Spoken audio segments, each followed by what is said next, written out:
Awesome! Alright, so now you guys really understand how to praise even the slightest improvement and really focus on the positivity and commemorating others instead of negativity, which is just so awesome. I'm so excited for you guys. I'm really excited that now you're gonna be able to praise like even the slightest improvement and be so hearty in your praise. It's such a powerful skill. Honestly, I do see it as a skill that so few people master, and so you being here, I mean, just insanely great, and just a huge testament to your dedication to actually be more and have a bigger impact, which is phenomenal.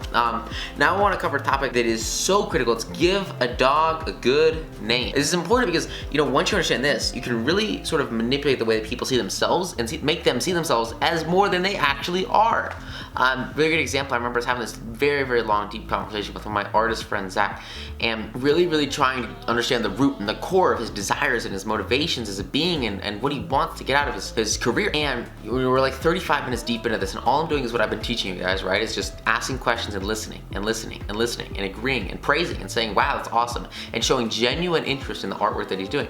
And what's cool is as this goes on and on, I started to implement this concept, and I think it really had a big impact on his career and allowed him to, you know, from this point he's been really scaling up his production. I think a lot of it comes from the personal confidence that you can share with somebody, which is just insanely powerful. And so it's just such a powerful tool, and I want to make sure you guys use this for good, and this is really a great way to use it for good, which is awesome. So it all starts off with this idea of what to do with a person who's been a good worker but begins to turn out maybe a little bit of lower quality work, and it's a tough thing to do. You know, what are you supposed to do? Dale was kind of embracing this challenge, and he was like, you know, do you fire this person, or what do you do? Doesn't really solve anything if you get rid of them. At the same time, you know, you've been working so long, you know that they're capable of more. They can do more. They are fulfilling their full potential. So it's really important that you can sort of, you know, not berate the worker, which usually causes resentment, but instead service them. A great example here with Henry Hike.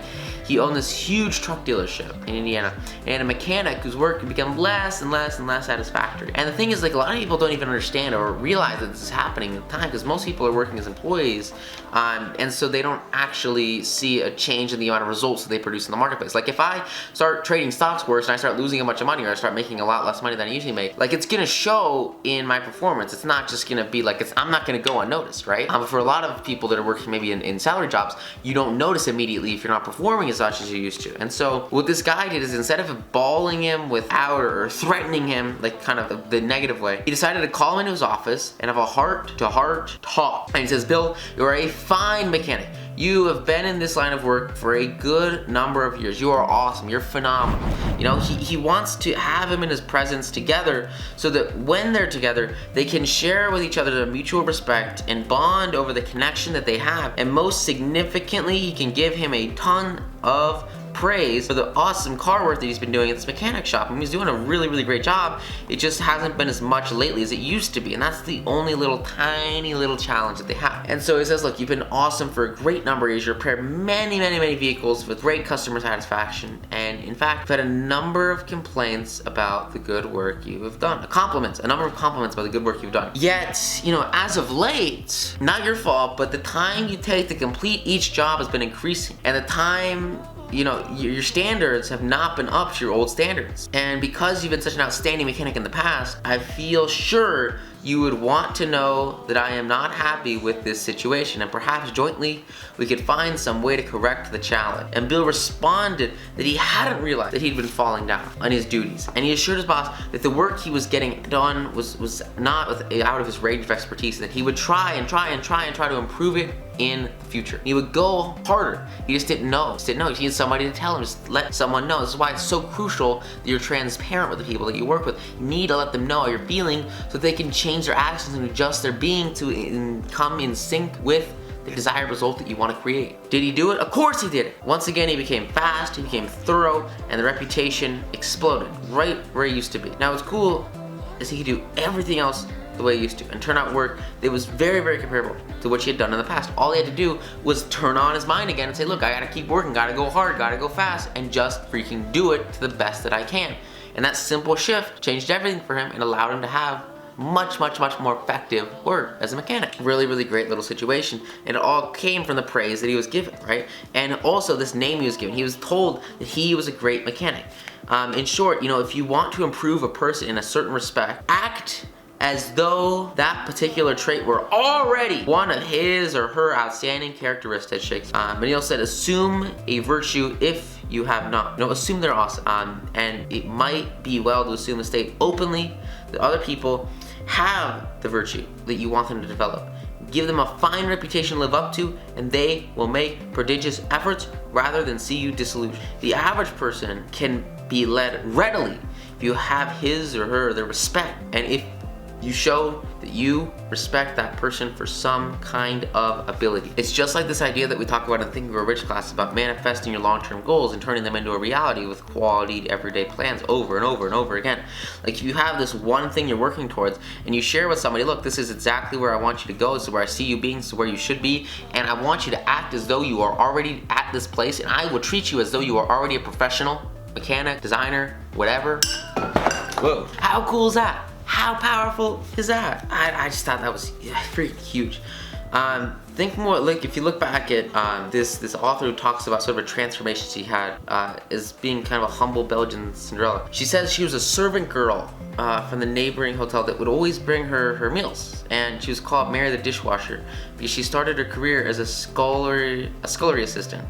And she was just washing dishes, right? And she was a kind of monster, cross-eyed, bandy-legged, poor in flesh and spirit. Not the best situation here. And so one day when she was holding her plate of macaroni in a red hand, she had a red hand, she said to her point blank, "Mary, you do not know what treasures are within you." And this girl, she was accustomed to holding back emotions. She had been distraught, she'd been pushed back her whole life, always seen as a monster. And she waited a few moments, not daring to risk the slightest gesture for fear of a catastrophe. And then she put the dish on the table, sighed, and said ingenuously, "Madame, I would never have believed it." She did not doubt, she did not ask a question, she simply went back to the kitchen and repeated what this lady had said with such a force of faith that no one could make fun of her. "You have a treasure inside you," she said over and over and over again. And it totally changed her perception of herself because she didn't have belief in herself. But this lady did, and she gave her belief, and this one sentence, this one comment, this one kind remark, this one name for her to live up to as being someone with treasures inside made her so immeasurably happy. And from that day on, she was given considerations she never had before. And the most curious change of all occurred inside of Mary. And because she believed that she was the tabernacle of unseen marvels, she began taking care of her face and her body so carefully that her starved youth seemed to bloom and modesty hid her plainness. She became great, and 2 months later, she announced her coming marriage with the nephew of the chef. She said that she was going to be a lady, and it's thank me, and this was a long time ago. It's just phenomenal because this small phrase literally changed her entire life. Think about the insane impact you can have on somebody just by telling them that you believe in them. Another great example about George LeBlanc, who kind of gave Mary the dishwasher a reputation to live up to, and this reputation literally transformed her. Now what's cool is you see the same concept with Bill Parker, who was a sales rep for a food company in Daytona Beach. And he was really excited about a new line of products that the company was introducing, and he was kind of upset that the manager of a large independent food market turned down the opportunity to carry these new products in a store. And so Bill brought it all day over his rejection, and he decided to return to the store before he went home that evening to try again.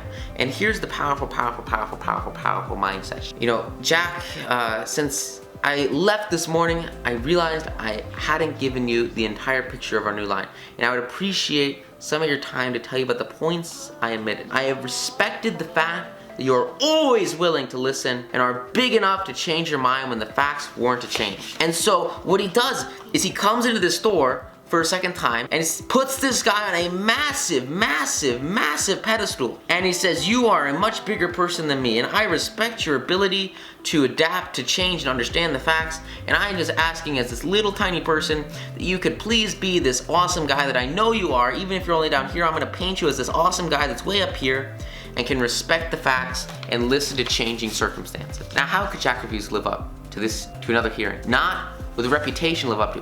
You want to give people a reputation to live up to. And so one morning, Dr. Martin Finkerts was a dentist in Ireland.